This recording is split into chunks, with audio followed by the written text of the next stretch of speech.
কাজের ব্যস্ততার থেকে মুক্তির স্বাদ পেতে ছুটি কাটানোর আদর্শ একটি জায়গা হলো মন্দারমণির সমুদ্র সৈকত।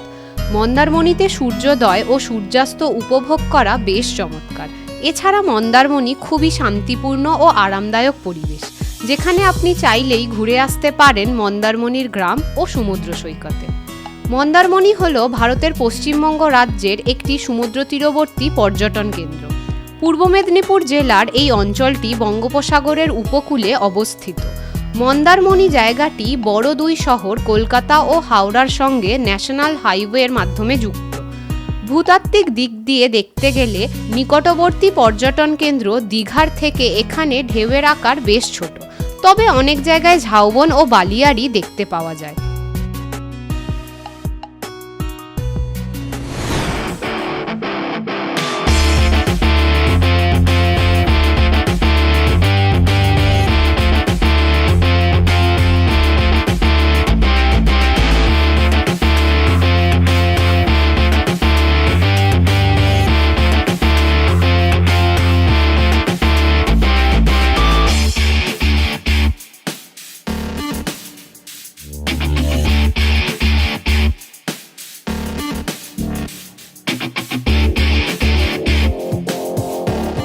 নমস্কার, আপনারা দেখছেন specialreport.in আর স্পেশাল রিপোর্টের স্পেশাল সেগমেন্ট বেদুইন আজ আপনাদের নিয়ে এসেছে মন্দারমণিতে।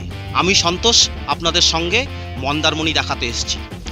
আমি আজকে দেখাবো এই বেদুইন সেগমেন্টে যে মন্দারমণি কত সুন্দর জায়গা। মন্দারমণিতে আপনারা সবাই আসেন, প্রচুর লোকের এখানে সমাগম হয় প্রতি বছর।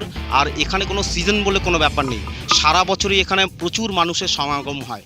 তো মন্দারমণিতে এত সুন্দর সি বিচ, এখানের স্পেশাল ব্যাপার হলো লাল কাঁকড়া আর প্রশস্ত বালুতট অর্থাৎ সি বিচ। বিরাট সমুদ্র এখানে, সমুদ্রের এখন এই মুহূর্তে ভাটা চলছে। বিরাট এলাকা নিয়ে হচ্ছে সি বিচ, এখানে প্রচুর মানুষের সমাগম হয় আস্তে আস্তে।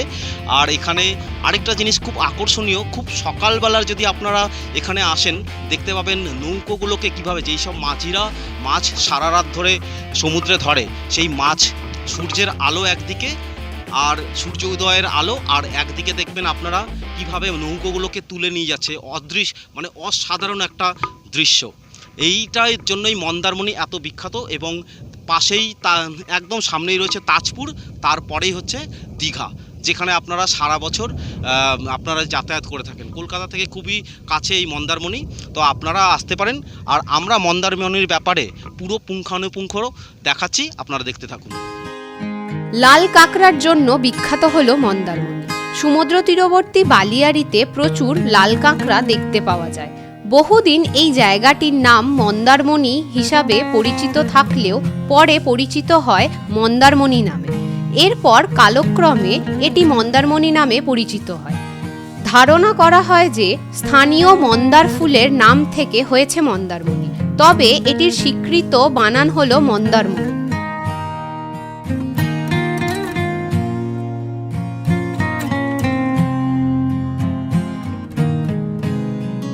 আপনার বাজেট যদি কম হয়ে থাকে তাহলে আপনার জন্য মন্দারমণি হয়ে উঠতে পারে সবথেকে ভালো একটি বিকল্প।